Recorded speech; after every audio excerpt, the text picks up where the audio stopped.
Kuna leupe limeona pale nje pale, kuna ile la pinki. Sasa yako aina mbili.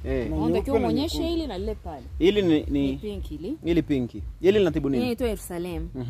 Kwa ajili ya sukari. Mtu mwenye sukari anakata mizizi, anachemsha na kunywa asubuhi kikombe, mchana na jioni. Wakati mwingine pia kwenye jino, kama hutojali, unaweza ukatafunia huo mzizi hapo kwenye jino.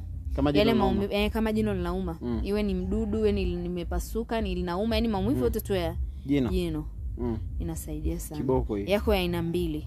Pinki na jeupe. Mwenzie. Haya, yule mwenzake mweupe huyo hapa mmeshamuona, nimerekodi yote kwa pamoja. Kama mtu mwenye pressure inapunguza. Maua matatu hayo. Kwa hiyo ukichukua maua matatu asubuhi na jioni. Asubuhi na jioni. Hao maua unakula?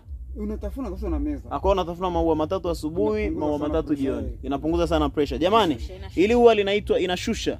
Ili huwa linaitwa Yerusalemu. So zingatia hapo mengi sana huku Moshi. Kwa hiyo jifunzeni dawa asili. Miti